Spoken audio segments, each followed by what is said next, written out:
What we've noticed is that some tools that we implemented 2-3 years ago that seemed great up until last year, there's some new things that are coming out that are just leapfrogging them. And you don't want to just be plugging tools in willy-nilly, but you always have to be kind of looking at, are you using the best tools for what your priorities are? It's a combination of making our team more efficient, making sure that we meet our priority goals.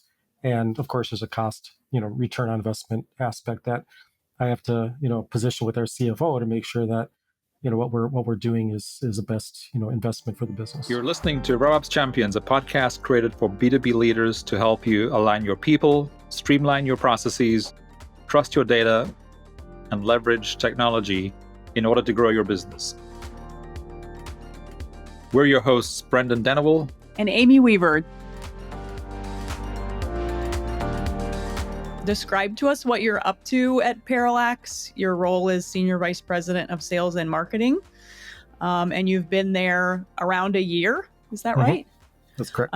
What are some of the things that are your current focus, and potentially challenges that you're facing? Yeah. So our platform helps digital agencies, software development companies to improve their resource planning to help improve margins and utilization of their resources. So we're all about that. So my team is basically account execs, sales engineers, marketing, revenue operations, and BDRs as part of the sales team. So that's my team.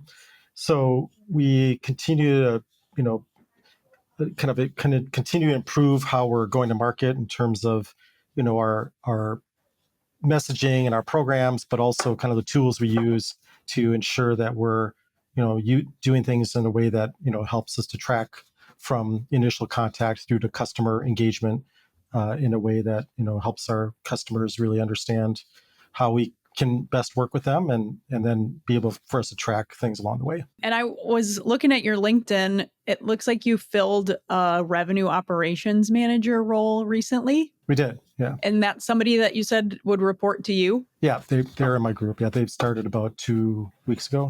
Okay, awesome. And so what sort of experience and skill set were you looking for in that position? That's a good question. I was looking for somebody who's, done that role before, being able to look at both sales and marketing in terms of metrics. What trends are we seeing? Is our automations all working right? Are there anything that we can do to make the process smoother, more efficient for the BDRs, marketing, and the sales team? And then also to make sure that the leadership has the data that we need to be able to make strategic decisions. Well, maybe if I could, George, kind of go back for a second, because I loved your very concise response on what that RevOps role really does, because it's essentially all the stuff that we talk about all the time on the show, which is data, or you use the word metrics, automation, which is of course the technology part, is what you're helping automate, and the processes, of course, which are exactly what we're trying to do to automate, to make sure that the processes are becoming increasingly more efficient. Right. And then you talked about essentially what we talk about is the insights for leaders in any group to be able to make the best decisions based on the metrics, the processes, and the automation to continuously improve what you're doing. So I love that answer. So I guess what leading up to deciding I'm guessing as a leadership team, well, we need somebody in this role. What were some of the things that you were seeing that sort of led you to believe that you could really do with someone in that role? I think it's, there was pockets of great things that were happening across marketing, BDR, sales, customer success. And I think, we reached a point where we needed to bring that all together to be able to, see those touch points and the trends that are happening around there, connect some of our systems.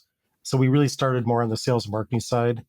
And, the CS side has been kind of brought on as a next wave to make sure that our CS tools are, integrated into our HubSpot CRM, so that once a customer moves from a prospect to a closed customer, that it moves over to our CS team, and the continuity for the customer relationship is is consistent and doesn't drop on our side from sales to CS. And are you, just as a sort of a side note, are you using HubSpot for marketing, sales, and service? Just for sales and marketing, we use other tools for the CS side. But on the CS side, we do have customers are in our HubSpot environment, but for CS tracking and tools, they use other tools that integrate into HubSpot. It's just always interesting because obviously you can integrate the same product across teams, or you can integrate different products across teams. But I think the important thing that you mentioned, which we talk about a lot all the time, is the fact that you are integrating it all. And I like the way that you position that, where you realize that you had these sort of pockets of greatness across marketing, sales, and CS, but you knew that the real value came when you integrated them all, brought them all together, so that the data could flow freely between all three into one, what we call single source of truth. So that makes a lot of sense. Since you mentioned implementing new technology, would you be able to tell us some things that you consider when it's time to make that sort of decision, and how you guys go about that internally? Yeah, I think it starts by the priorities of the team. Like what's our as we go into Q3 here, what are some of the OKRs that we have that are the highest priority that the team has, and how can those be met in the best way they can, whether you're looking at 3 months or longer time frame, and look at kind of what are a lot of the manual activities that you're doing that are taking time of your team that they could be spending doing other more important Higher aspects level, of their job. valuable. Yeah. Yeah, valuable. I think there's a term. So, as we look at kind of our priorities, our current team's, work situation, we kind of decide, okay, these are tools that we should be looking at. Now, that could be a replacement to an existing tool. It could be a brand new system, which we've always kind of evaluating some, because what we've noticed is that some tools that we implemented 2-3 years ago that seemed great up until last year, there's some new things that are coming out that are just leapfrogging them. And so, you don't want to just be plugging tools in willy-nilly, but you always have to be kind of looking at, are you using the best tools for what your priorities are?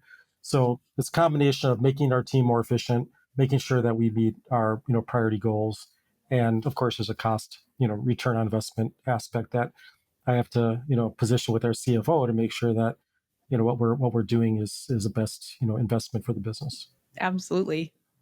And then once it's time to roll it out, do you guys do a phased approach? Will you nominate kind of a pilot group of users to be the first ones to implement? How does that work? Yeah, I'm just thinking about the last 2 or 3 that we've done here. If it's a very point solution that's just working, like let's say with the BDRs, like a a sales tool of some sort, then that's pretty easy to be managed within that group. It touches a few people, just a certain amount of data, so we don't have to worry about a pilot. It's usually a couple week, 3 week, 4 week process.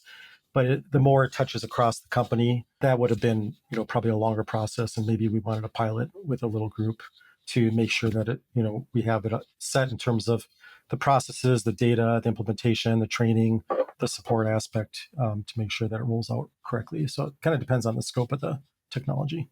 George, who would you, whether it's at Parallax or any organizations where you've worked in the past, whether it was internally or externally, who do you, and knowing that so much has changed in the last few years when it comes to like the RevOps function, and and I'm guessing a lot of people even listening to this show are trying to learn more about like what is RevOps and how do we incorporate more and more of it into our organization. Who would you say is the best person to be responsible for doing that continuous tech audit to prevent the tech bloat that you alluded to earlier, where you talked about a couple of products that you started using, and then suddenly 2 or 3 other things leapfrog that in their abilities, so you then have to change one out, put the new one in, but that's happening across all functional areas in the business. Where does that responsibility fall either at Parallax, or where do you think it should fall ideally in an organization? Well, let's see. I have a few questions before I can answer that that answer, but um, I think it, ultimately, as the head of the sales marketing group, I need to guide the organization in terms of what I think we need in terms of people, process, technology. So it starts by kind of setting the vision by the functional leader, and then the people at the manager level, like our marketing manager or BDR manager or sales engineer manager, if they have ideas of things that they think they can make their function more efficient or impactful, I'm always open to ideas on that. But I also kind of want to make sure that they're vetting it with other people within the organization to see how they could potentially use that technology. And then ultimately, what I don't want to do is kind of piecemeal a bunch of technologies together without kind of an overall plan. So, working with the other functional group leaders, like the head of product, the head of CS, the head of finance or operations, making sure that we are looking across the organization, saying these are the priorities across the organization, and here's how these new technologies would fit. So it's a multi-level answer, I think, to your question, but it's a good one. And it works a little differently in different organizations. Sometimes you have a very strong, CTO who's really involved with kind of directing the ship on the technologies that they use or don't want to use. And then sometimes it's left to the operational leaders of the different functional teams to come up with a plan and synthesize that across the leadership. Yeah, no, that's very much what we see as well in the work that we do, and it's one of the challenges, I think, that a lot of organizations struggle with this very concept, or this issue of technology bloat, is because it is really a cross-functional um, job. And if you don't have a CTO or someone who's in that position of authority, who can collect all the information from everybody and say, okay, so that new point solution for CS or sales or whatever, we need to get that on our roadmap, but we need to roll it off roll it on at the same time as we're rolling something else off, which means we're gonna have to do it next quarter. So there's like more strategic planning involved, which that's of course the ideal scenario, right?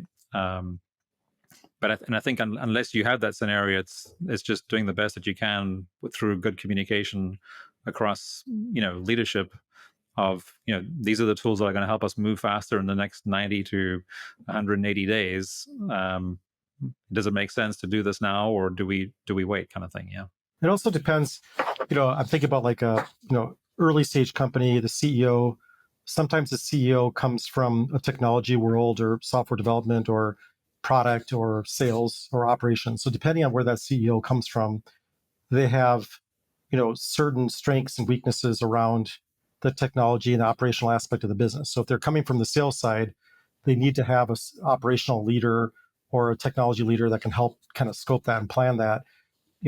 Our situation here, our CEO is comes from the development side, and he's very technical and very strategic at the same time. So he laid the foundation for the early stage of the company, but now we're bigger, and it's passing down to the functional team, and so it relies on us to work together in a tighter way, because he can't be seeing everything around the business that's needed in terms of new technology and solutions. He might ultimately be kind of the approver on bigger aspects, but when we were an earlier company, he was probably much more involved with like fill this gap with this technology, because he was closer to every aspect of the business.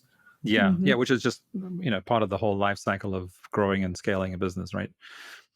So uh, so I guess one of the things that there are many things, but one of the things specifically I'd like to talk about is we have a similar target audience. So your target audience are, from what I can recall, are digital agencies, consultancies that are 50 plus teams of 50 plus people.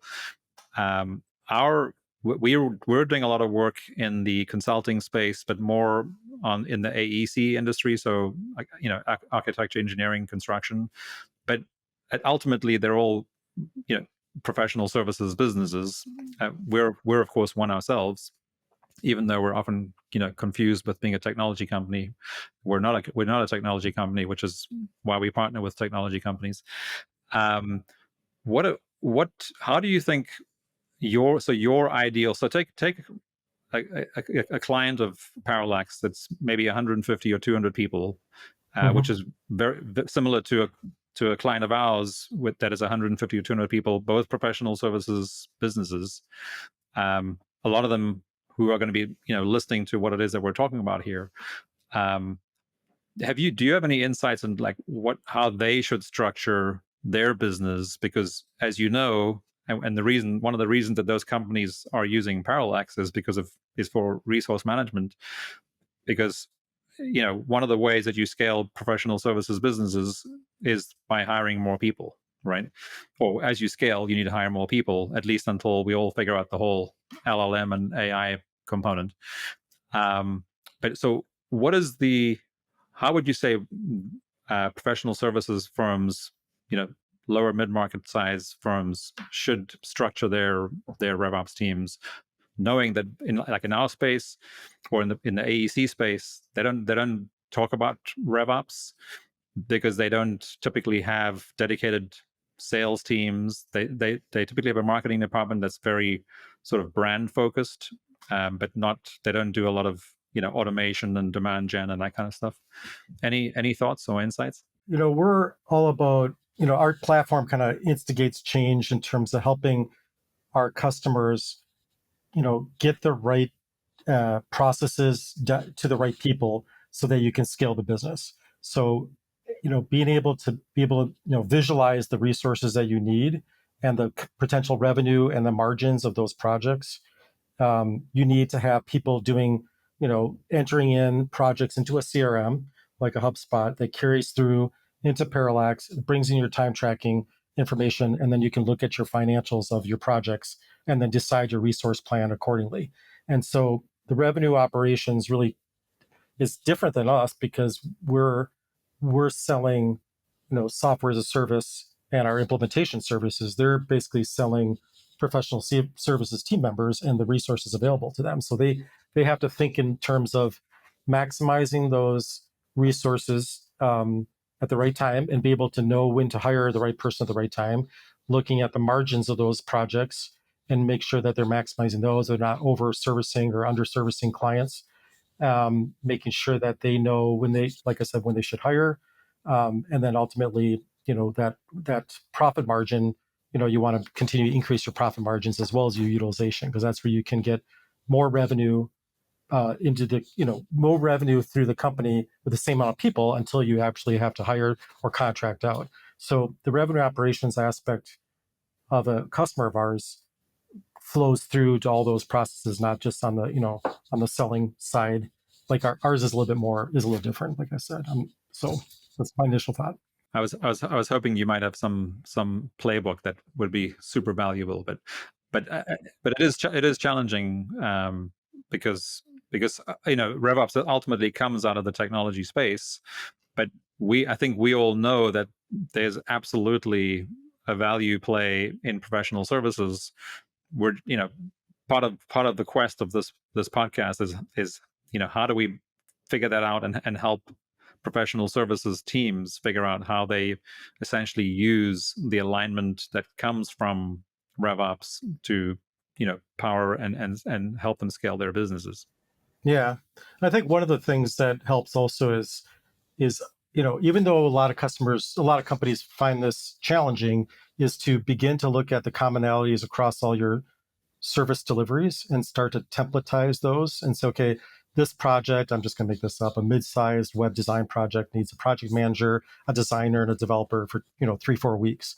And then you can kick off your resourcing according to that and then customize it depending on the customer activity. But if you have those pre-built templates, you can start to look at your pipeline and make some conclusions through the process, even though they're not going to be 100%, but it gives you a framework to start from.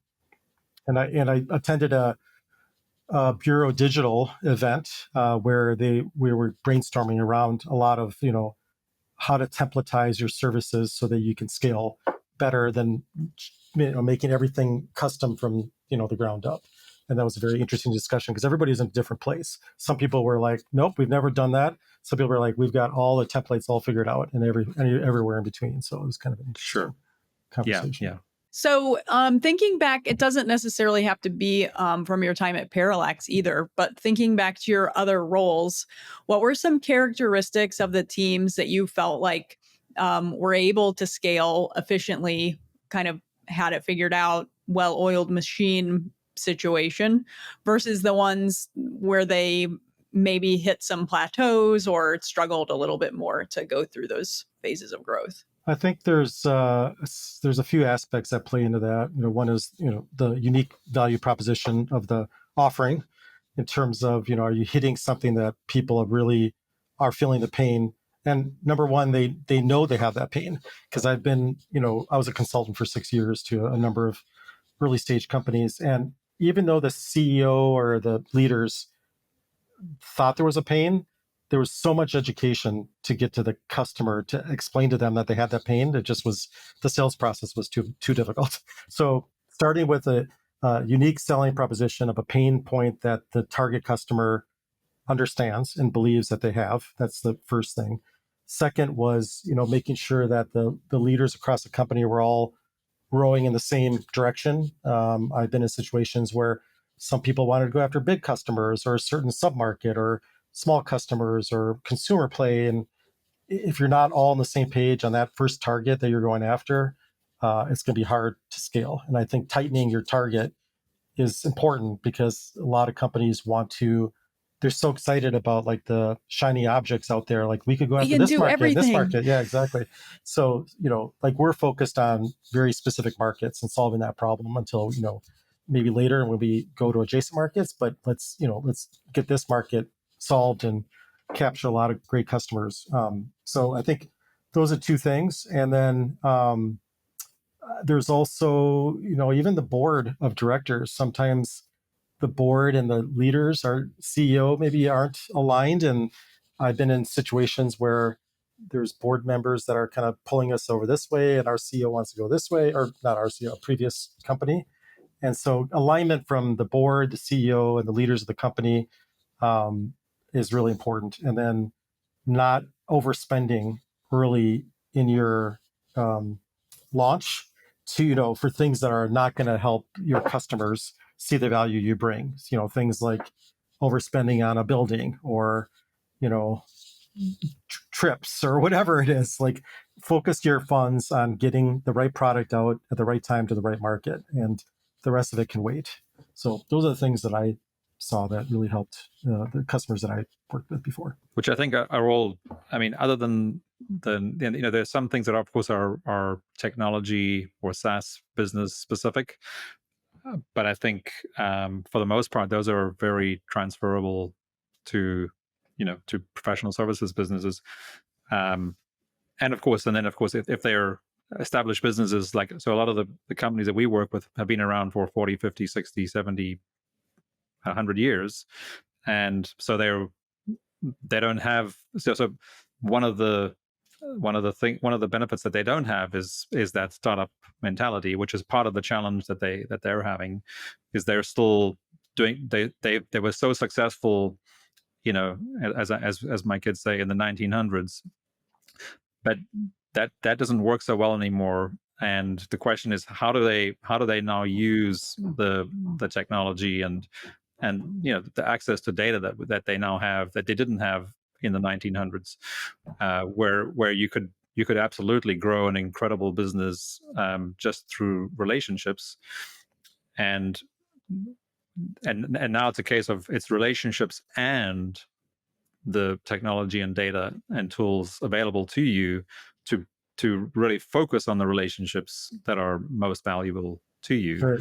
And I'm sure that you're seeing this as well, with your customers, that are, you mentioned earlier, but a very common thing in the agency and consulting space is over delivering or under delivering.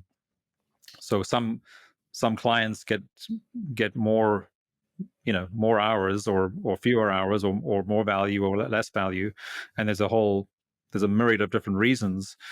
But if you can if you can have the data and tools to help your team be better at spending time with the clients that are more likely to continue to grow and stay with you, of course that's what you want to do. So it's not just spending, investing in every relationship. It's investing in first in the relationships that have the most legs, as it were, and then kind of, if you have excess capacity, then you move on to the sort of the B opportunities, and then if there's anything left, then of course the C. But and it's really hard to do that if you don't have the tools and data. I don't know, customers in our market are probably not like this, maybe more, some more in the manufacturing or other markets that have been around a lot longer. They still have some technologies that have been with them for many, many years. And it's hard to move those into more nimble, cloud-based or whatever, accessible data. So you need to find what's the most important aspect of the data that you need to get access to be able to make decisions or be able to interact with. And then, APIs and through other means, be able to pull that into a tool like a HubSpot or whatever to be able to make those improvements in the business without having to lift and shift everything out of your old systems, because that's going to take forever. So that's initial thought on that. But to get the data out of those silos, to improve visibility across other teams who don't have to now go into this antiquated software anymore. Right. Yeah, exactly. So of the kind of areas that we touch on with all of our guests, we have the people component, the process, the data, and the technology. Where would you say your passion lies and where you focus a lot of your effort in your role? I think it's literally split right a third, like process, people, technologies. Okay. It's probably a cop-out answer, maybe from your side, but it's, because I think about how I spend my week and my time and prioritize our initiatives and review things. And it's, do we have the right people in the right role?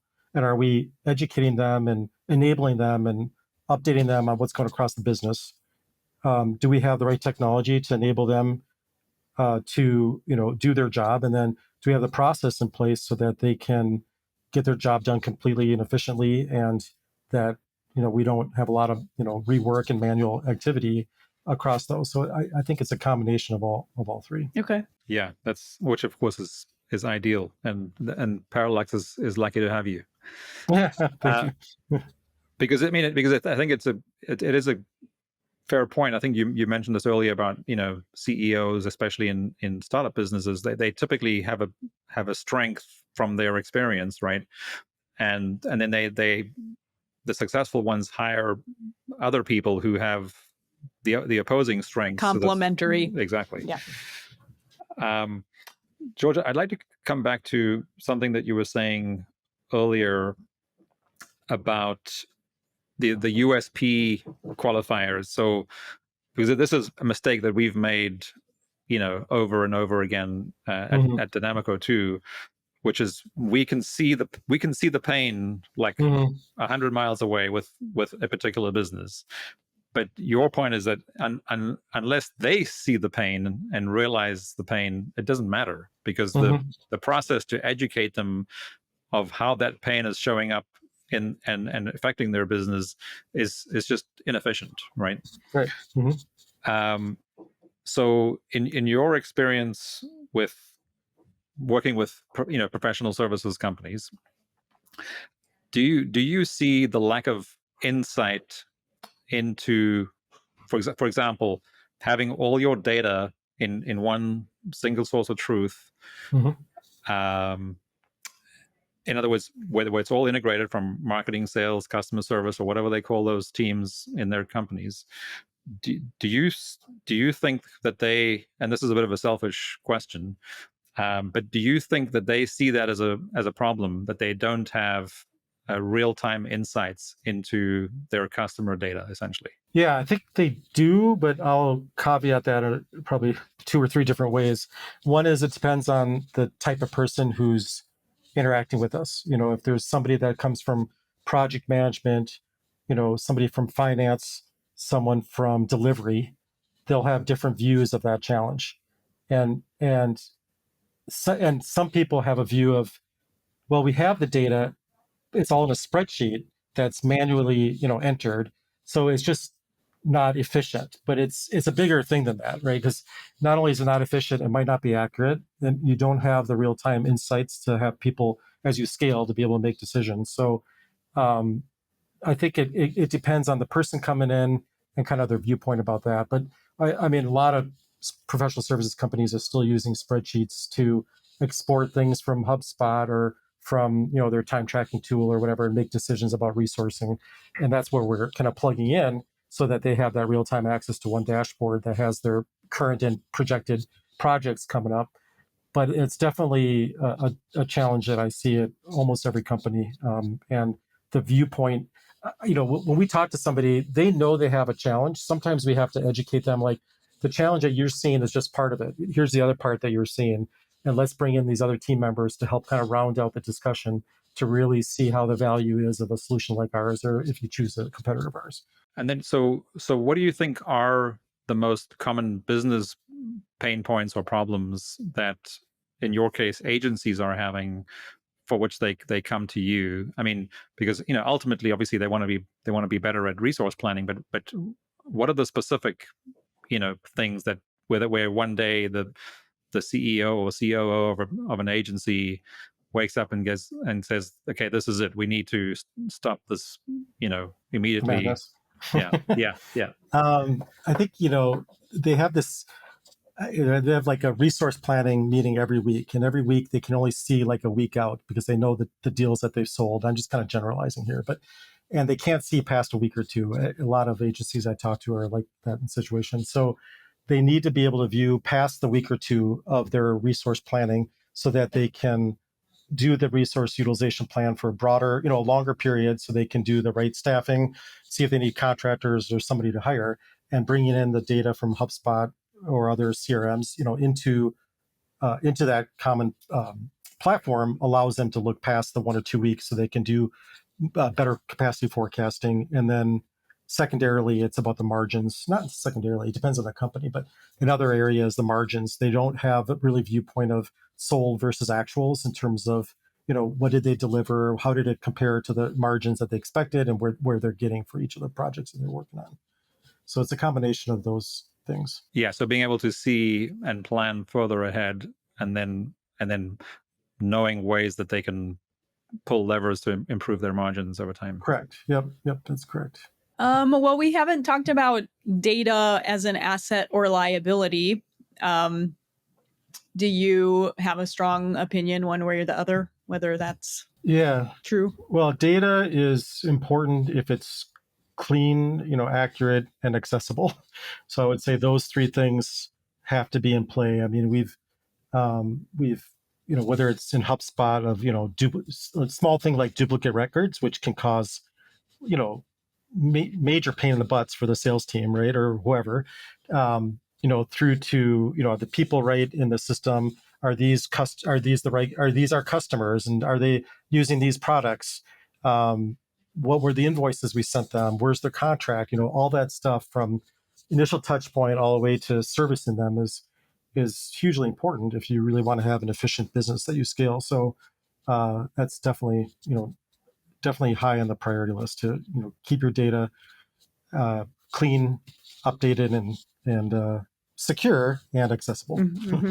Sure. Yes. Yeah. So in your case, now that you have your RevOps manager, I believe is the title, right, that you recently had. So, and would that be a role at Parallax that they would fill? So so ultimately they're responsible for keeping everybody else accountable for keeping their data, clean, accurate, and accessible. Yes, that is correct. So it would be, her responsibility to kind of look at the big picture of the data accessibility and accuracy, but working with the owner of that area, whether it's HubSpot or our CS team or our finance platform, whatever it is, making sure that they know to keep those in line with what our expectations are. So, and then she also would be looking at ways that we can make that a more efficient process, whether we put in some automation, alerts, whatever, to make sure that we're keeping our data clean. when you sort of quickly going back to your sort of people process, and what is the framework that you use again? People, process, technology. People process. Yeah. Okay. How do you? Because we typically talk about people, process, data, and technology, and but your sort of 3-step one is a more common more common one that we've heard over and over again on this show and everywhere else. But what if you don't include data in that formula? How do you think data fits into the people processing technology piece? Yeah, that's a good question. Maybe I should have a fourth one because it brings more clarity to that aspect, which is important. I would say it really, I think I grouped it under technology, but the process touches the data and the people touch the data. But ultimately, I think I had it in technology in my mind, and maybe that's where other people have it too. I'm not sure. Well, or maybe for, I think what I've seen in some situations is people, or the leaders that we're speaking to, for them, like, the data is just a given. You have to have the data, and the data is helping you inform how do you do a better job with your people, processes, and technology. Mm-hmm. But there's got to be, I think there's got to be a more intrinsic link, because some people say, well, the data is the lifeblood that makes all these other things work, because otherwise, why do you need it? I mean, if you're using spreadsheets are also data. They're the technology is not as robust as it used to be, but it's still technology. Yeah, I always like to ask the question, because clearly you're making it work. And one of the other things that I guess we've also heard over and over again, when with consultants who are consulting specifically around RevOps, as we do, one of the things they say is that the first thing they want to find out when they start a new project with a new client is, what are your core reports? Mm-hmm. Right? Which clearly it's about data. So until you know what you're measuring, it's hard to know what your processes should be, or how to keep your people set up for success. And then and of course, we have to do this all the time, because we cannot do a technology implementation unless we're very clear on the processes and the data. So we always have to dig deep into process and data before we can do an implementation, which is one of the challenges that we run into, because people go, "Oh, you guys are technology experts. Let's implement HubSpot," and we're like, "Yeah, that'll be what we'll do, but let's first figure out for your business, what are your processes and what are your core reports? In other words, what's the data that will make your business successful?"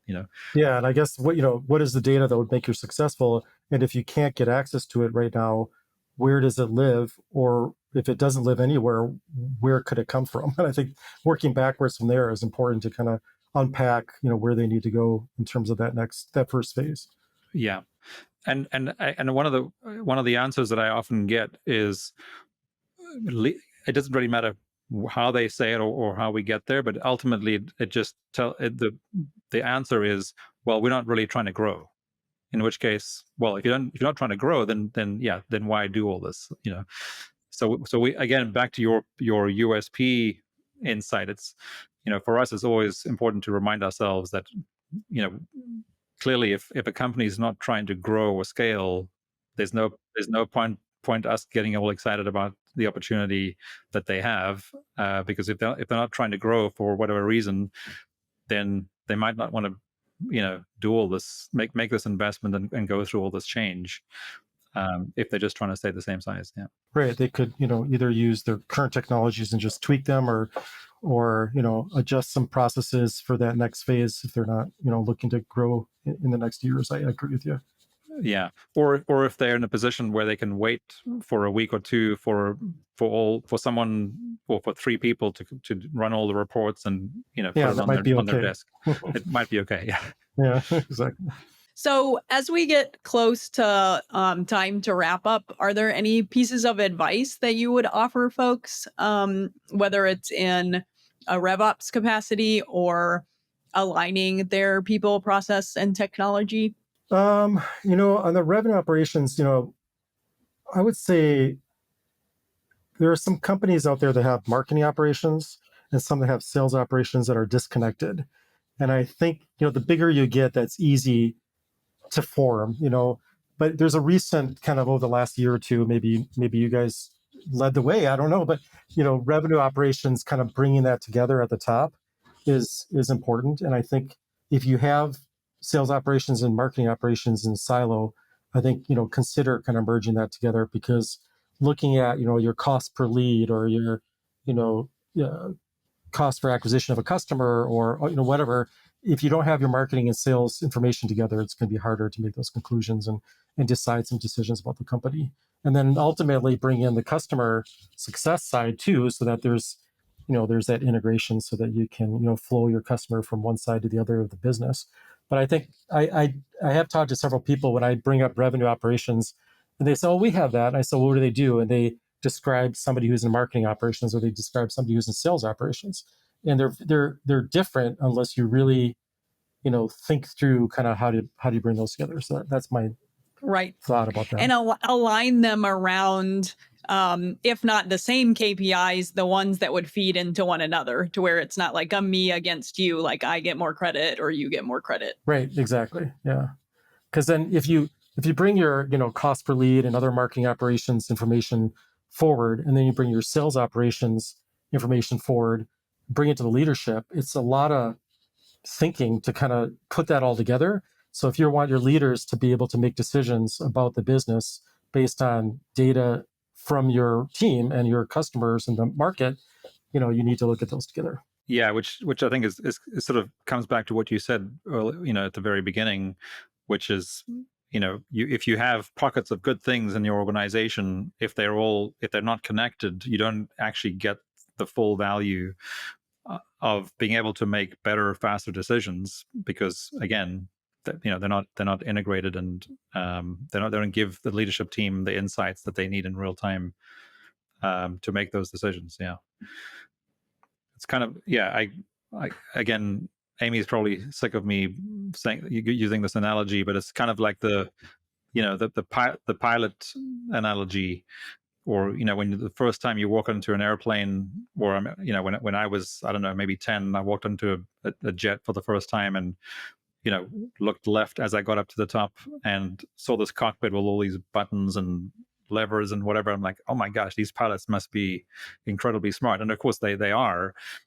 But I only learned much later in life that they only really track three things, once they're up in the air.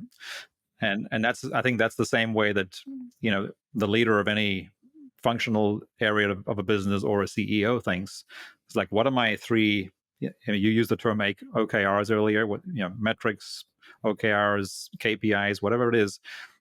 What are the three that I'm watching every day? And only if one of those is off, then I can go and dig a little deeper.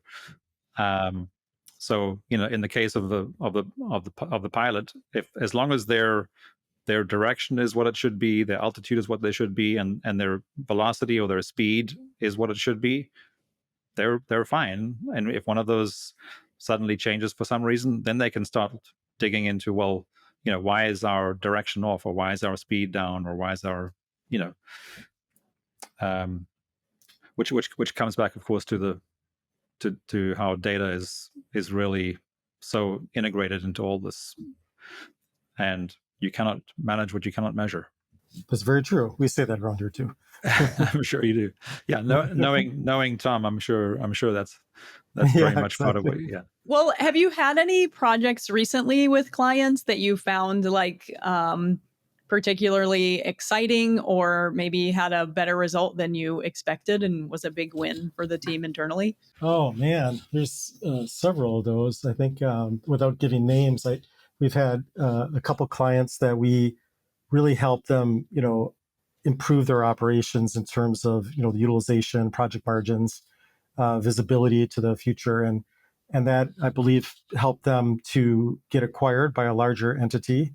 And now we're talking to that larger entity to see, because they're looking at our customers saying, you guys have some great best practices. Can we apply those to other parts of our sister companies. So that's just, very satisfying to help a company that we helped, go from here to here. And now we're going to maybe help their parent company to apply to their sister company. So we'll see where that goes. So I think Very cool. that's exciting. Very cool. Yes. Yeah, we're also, we have a multinational company that we haven't sold it yet, but we're in the middle of discussions and just be able to talk about, okay, we do this in Australia, we do this in Europe, and the South Africa team does this. It's just super interesting to see the differences in the technology and the people and the terminology and how they're trying to centralize and make more consistent so they can scale their business, because they've acquired like 4 or 5 companies in different countries that do different things. And so, don't know where that one's going to end up, but it's been an enjoyable ride along the way. So yeah, those are a couple examples. Very cool. Well, I think that's probably a nice, happy note to end on. Okay, that's great. Yeah, especially when you mentioned South Africa in your last answer. Somewhere I've always wanted to go. You. So someday. Well, we'll figure it out, George. Please, yeah. We'll arrange a trip sometime in the next year or two. All right, I'm there. Well, thanks again so much for your time. It was great meeting you, George. You too. Thanks for the time as well, and best of luck to you and going forward.